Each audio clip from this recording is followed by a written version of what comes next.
Baik, kembali di Apa Kabar Indonesia Pagi, kita ke Bang Hensa. Bang Hensa, tadi mungkin melanjutkan pertanyaan Philip nih. Tadi nanya apa Philip?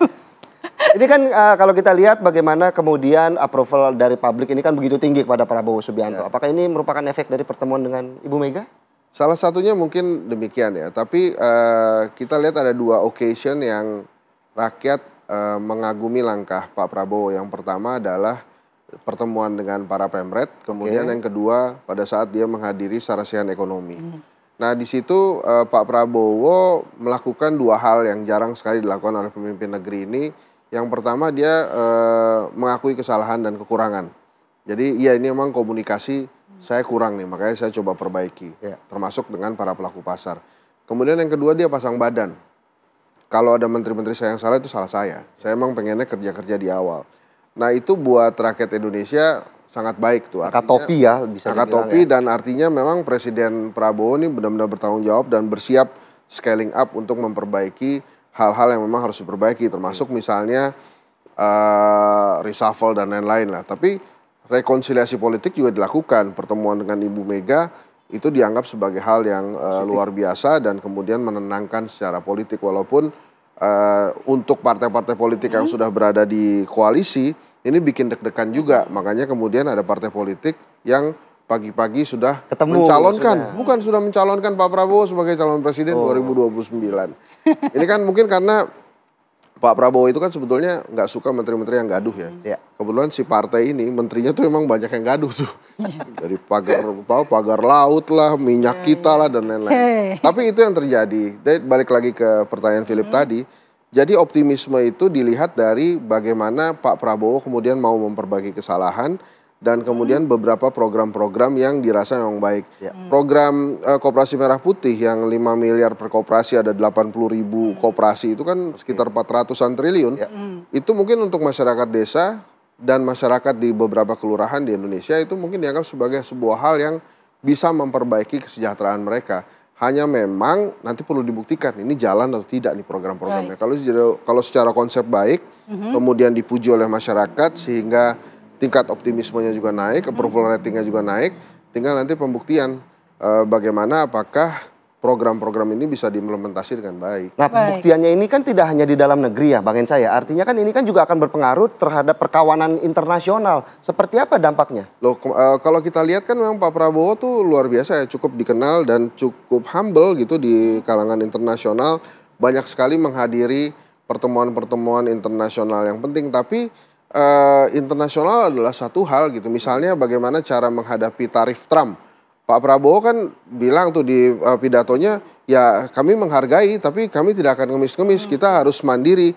Nah itu tuh dianggap sebagai sebuah hal optimis yang baik sekali. Dan kemudian di internal misalnya tadi malam tuh Hanura itu mengatakan mereka mendukung Pak Prabowo Subianto. Jadi artinya dukungan itu terus mengalir. Berarti bisa dipakai untuk bergen, untuk kemudian mempush begitu, artinya negara-negara internasional lain untuk mungkin berinvestasi ataupun mungkin dalam hal lain. Atau negosiasi dengan Donald Trump mungkin berpengaruh? Nah, kalau negosiasi dengan Donald Trump kan itu masih terus dilakukan. Hanya memang standing pointnya Pak Prabowo kan kita nggak akan minta-minta. Gitu ya, kita harus bisa sendiri. Maka pada saat investasi-investasi juga katanya pindah ke Vietnam, Pak Prabowo juga nggak gusar gitu. Nah ini sebetulnya kan hal yang menarik ya. Rakyat Indonesia senang dengan apa yang dilakukan oleh Pak Prabowo. Tapi kemudian impact ke ekonominya harusnya bisa segera diperbaiki gitu. Kalau misalnya ada salah satu produsen pabrik terbesar pindah ke Vietnam gitu investasinya. Nah di dalam negeri ini harus ada investasi yang kembali hadir gitu. Karena sebelum-sebelumnya kan memang banyak sekali PHK yang terjadi. Kemudian banyak banget yang nggak dapat THR dan lain-lain itu. Jadi menurut saya approval rating itu kan tentang rasa. Rakyat nih suka nih rasanya nih dengan presiden, kemudian menghormati itu rasa kita sebagai rakyat Indonesia. Tapi implementasi kenyataan di lapangan itu apapun perlu keuangan yang baik, perlu finansial yang baik, sehingga pada saat dipuji oleh internasional, pada saat optimisme tinggi, itu harus bisa diterjemahkan dalam kehidupan sehari-hari. Salah satunya misalnya adalah bagaimana keuangan keluarga di Indonesia itu membaik. Jadi jangan cuma gertak sambel nanti ujung-ujungnya ya untuk dunia internasional gitu. Kita ke Bang Dev. Bang Dev, terkait dengan approval rating ini, apakah kira-kira dampaknya bisa mengarah lebih ke perbaikan ekonomi begitu? Karena kalau kata Bang Hensa tadi, investasi Ya, dalam negeri pun saat ini belum ada peningkatan yang signifikan. ya. Ya gini, ya, approval rating ini kan menunjukkan kepercayaan masyarakat domestik kepada Pak Prabowo. Tadi yang Pak Hensat sudah sampaikan, ini kan hasil dari survei. Dan ya, ini menunjukkan bahwa masyarakat ini percaya akan kebijakan beliau. Nah itu kepercayaan ini harus dibarengi dengan kebijakan-kebijakan yang memang sesuai dengan baik kondisi global dan kondisi domestik, dan yang memang benar-benar searah dengan kebijakan ataupun target-target Presiden Prabowo ke depannya. Nah ya, hal ini harus berbarengan juga dengan dukungan-dukungan politik.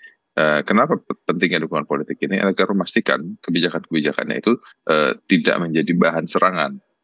Ya kadang-kadang kebijakan politik apapun itu ya, kebijakan politik atau kebijakan ekonomi di awal itu terlihat terkesan bahwa wah ini tidak pro rakyat, ini terlalu pro bisnis, ini tidak pro bisnis, ini terlalu pro kebijakan publik. Nah, tapi tidak dilihat secara holistik. Nah, inilah pentingnya dukungan politik yang sekarang Pak Prabowo menikmati, bahwa dukungan politik itu sangat kuat sehingga kebijakan-kebijakan beliau itu didukung dulu, dan setelah berjalan ya, bila memang perlu ada koreksi, perbaikan, penyempurnaan, itu adalah hal yang biasa, itu hal yang lumrah. Itu kan ada pelaksanaan teknis ya kan. Nanti kan target utamanya itu bagaimana kita bisa meningkatkan pertumbuhan ekonomi, bagaimana kita bisa meningkatkan produksi pangan kita, bagaimana kita bisa terus memperbaiki sistem reformasi dalam sistem hukum di Indonesia, sehingga memberikan kepastian akan kepada investor asing dalam menjalankan usahanya di Indonesia. Ya, hal ini semua saling berkaitan, dan itu yang telah ditunjukkan oleh Presiden Prabowo, bahwa beliau mengambil tindakan-tindakan yang drastis, tindakan yang berani untuk tercapai tujuan-tujuan tersebut. Nah, kita kan memiliki sumber daya alam yang sangat besar, sangat luar biasa. Nah, tadi saya sampaikan bahwa sumber daya alam ini harus dibarengi juga dengan peningkatan sumber daya manusia. Nah, peningkatan sumber daya manusia itu juga berkaitan juga dengan pertumbuhan ekonomi mikro, pertumbuhan ekonomi keluarga. Nah, ya, hal ini semua saling berkaitan, dan itu yang sudah dipaparkan dan yang sudah dijalankan oleh pemerintahan hari ini. Terus melakukan reformasi di bidang pelayanan publik, di bidang keamanan, terus peningkatan infrastruktur. Ya, hal ini semua saling berkaitan lah. Baik, Bang Dev, kalau kita berbicara tingkat kepuasan, tentu kita juga bisa memaknainya mengenai peta politik dalam negeri ke depannya, khususnya 2029. Bagaimana Partai Golkar memaknai?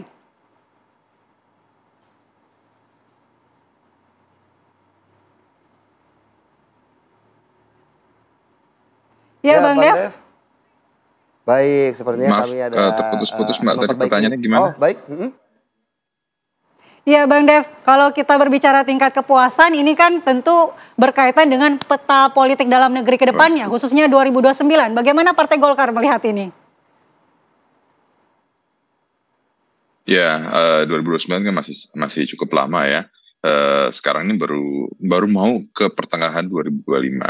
Yang jelas kalau ditanya hari ini, jika Partai Golkar itu adalah sebagai salah satu pilar utama dari pemerintahan hari ini, kita memiliki tanggung jawab, kita memiliki target untuk benar-benar menyelesaikan tugas-tugas kita, menuntaskan semua program-program pemerintahan, dan juga terus bisa mendorong kenaikan dan juga pertumbuhan kesejahteraan masyarakat secara total, sehingga kita bisa melaju di 2029 penuh dengan kepercayaan, dan juga bisa menunjukkan kepada masyarakat bahwa keberhasilan pemerintahan hari ini itu juga adalah berkat daripada karya Partai Golkar. Baik, terima kasih Bang Dev untuk penjelasannya. Mungkin saya terakhir ke Bang Hensa, bahwa saat ini publik Indonesia, masyarakat internasional juga memiliki harapan yang tinggi terhadap Presiden Prabowo Subianto. Apa kemudian langkah konkret yang harus dilakukan oleh Prabowo untuk menjaga kepercayaan ini, begitu? Ya, ini kan perjalanan ya. Jadi yang harus dilakukan Pak Prabowo sekarang itu adalah bagaimana implementasi yang benar-benar memuaskan gitu. Ini kan baru persepsi publik bahwa kita percaya, kita optimis gitu ya. Tapi bagaimana dengan kehidupan sehari-hari? Misalnya gejolak-gejolak di masyarakat yang terjadi dari sisi finansial, kemudian dari sisi kenyamanan bernegara. Kan ini mulai muncul nih katanya banyak ormas ini loh, ormas itu gitu ya, yang meresahkan. Itu kan juga harus segera diatasi itu oleh Presiden. Jadi maksud saya begini loh, Philips, ini kan hasil survei yang bagus. Tapi ini tentang persepsi gitu ya. Bagaimana kehidupan nyatanya, nah ini harus segera dipenuhi oleh atau diwujudkan oleh Presiden gitu. Dan justru yang menariknya kan di dalam negeri juga, walaupun approval rating kepada Presiden ini tinggi, cukup tinggi. tapi wapresnya kan juga penuh tantangan gitu ya. Apa nih? Contohnya seperti? Ya itu kan ada beberapa yang katanya ingin evaluasi wapres segala macam. Jadi itu salah satu yang harus diselesaikan juga berarti ya oleh Prabowo. Jadi artinya masyarakat melihat dua hal yang berbeda. Padahal kan waktu dipilih satu paket gitu ya. Jadi menurut saya disegerakan saja. Ternyata paketnya terpisah pas dipilih satu ya paket. Ya itu mungkin pengertiannya ada yang miss ya di masyarakat. Tapi kalau menurut saya sih segera saya diperbaiki minimal tuh keuangan keluarga di Indonesia. Karena banyak sekali yang mengeluhkan itu. Ya dampaknya kan kemarin ketika mudik juga kita merasakan bagaimana menurun. Ya kosong sih kemarin di Solo dan di Jogja terasa katanya okupansi hotelnya 60-70%. Jadi artinya memang adalah challenge-nya di masyarakat tentang bagaimana keuangan keluarga ini. Jadi artinya secara politik mungkin Pak Prabowo berhasil meredam dan kemudian membuat nyaman baik itu quote-unquote lawan politik maupun yang teman-teman politiknya, tapi di sisi lain juga rakyat perlu dibuktikan nih. Jadi optimisme dan kemudian persepsi rakyat harus segera dibumikan oleh pemerintahan Pak Prabowo dengan memuaskan dalam hal yang sesungguhnya. Misalnya memang pendidikan lancar, kesehatan juga membaik, ekonomi keluarga tadi saya katakan berkali-kali itu membaik, dan yang paling penting memang trust publik dan trust pasar internasional juga ada di Indonesia sehingga investasi juga bisa datang ke Indonesia supaya kita juga lebih membaik. Baik, terima kasih Bang Hensa untuk penjelasannya pada pagi hari ini. Terima kasih juga Bang Dev untuk waktunya pada pagi hari ini. Aura kasih foto di Menara Pisa. Cakep. Terima kasih Bang Dev dan Bang Hensa. Akhirnya. Ya kan? Itu boleh tuh yang apa? Kayaknya. Oke pemirsa, apa kabar Indonesia Pagi masih akan kembali di segmen berikutnya. Ada apa nih yang di Kumala? Iya, baru aja lebaran rasanya sudah mau lebaran lagi. Kok lebaran lagi? Tapi bukan lebaran Idul Fitri, ini lebaran Betawi pemirsa di kawasan Monas Jakarta. Saat lagi informasinya untuk Anda.